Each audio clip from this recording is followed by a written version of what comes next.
Greetings and salutations. Welcome to another episode of 365 Days of Gaming. I appreciate you taking out time to check out this video. Like, comment, share, and subscribe. Greatly appreciate it. So thank you in advance. Let's get into it. Now, going with our theme of SNES games, there's a story I always tell about how we got two SNESs and the game that was a part of that deal. So I had a Sega Genesis. My brothers didn't have a console. So when I left to go, visit my father, I said, y'all keep the Genesis.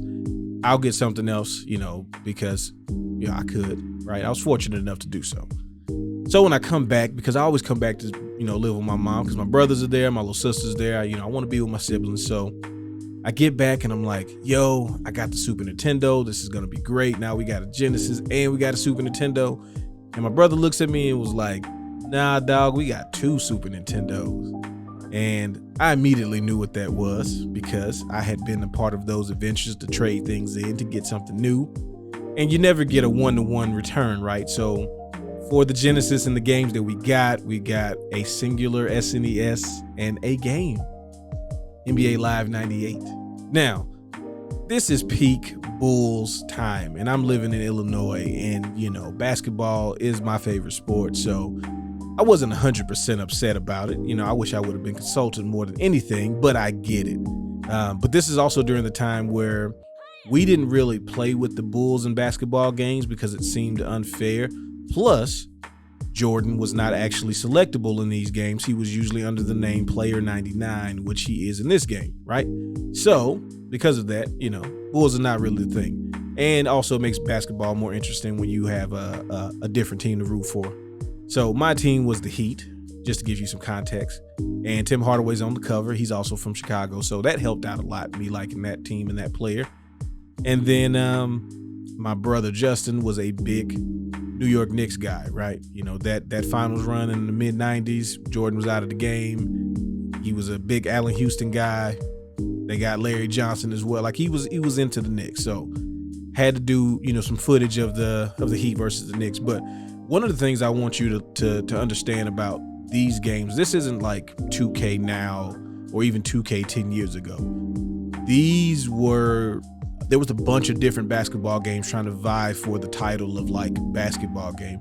And NBA Live was just starting to become one of those games where like Madden had a much easier time becoming the, official sports football game for, US football anyway. Live would battle it out with a bunch of different series, but we always were a little more partial to Live in my household as far as our non-arcade basketball game, right? So we'd have our NBA Jam, and then we'd have our, what eventually came 2K. At the time it was Live. And for us, and even playing this now, I get it. Like this obviously isn't the greatest representation of basketball, but like it is basketball. Like there are things that you can do in this game that, it feels pretty smooth, especially given the time. There obviously we have certain levels of details that we don't have in this game that we have now, but like you can see the numbers on the jerseys, right? So I know who's who, especially if I know my team. The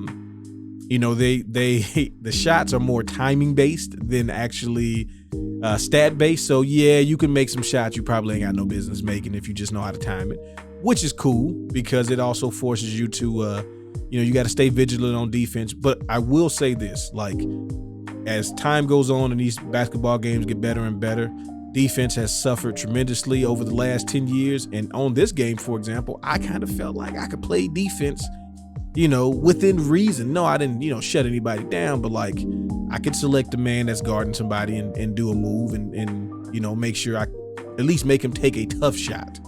Instead of him being wide open with the fadeaway green 3-pointer from the logo. Like, I know I'm being a little bit extra, but still, I just felt like, this game was pretty solid. There was things about it that we could get down with. And believe me, we used to play like, 10-minute games and not be a 10-minute game to where one person is leading by like 45 points, but like a 6-point game with 10-minute quarters and like 178 to 172 for the final score. Like we were really about these games, and this game is a prime example of it. And I get it. Like I mean, if you don't see it from watching the gameplay, I can understand that. But me playing this again and me watching this footage and me just kind of taking myself back to that mindset, like I get it.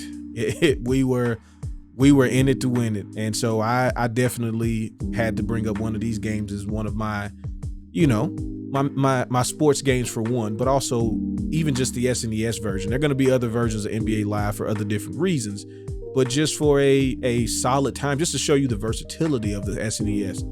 If we were getting it in on multiple fronts, like this was serious business.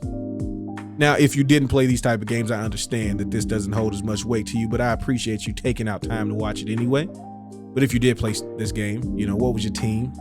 And this is peak, this is golden era 90s basketball right here. So you got to tell me, who and why. And it can't be the Bulls. It's too easy. Don't say the Bulls. You're better than that. You're a better person than that. Okay? As a kid who was in the Chicagoland area, saying the Bulls as your favorite team doesn't count. You have to have another team and another player specifically on that team that you really like. But yeah, love to hear your thoughts on all of that. And I appreciate you checking out the video. Y'all have fun. Y'all be safe. Peace.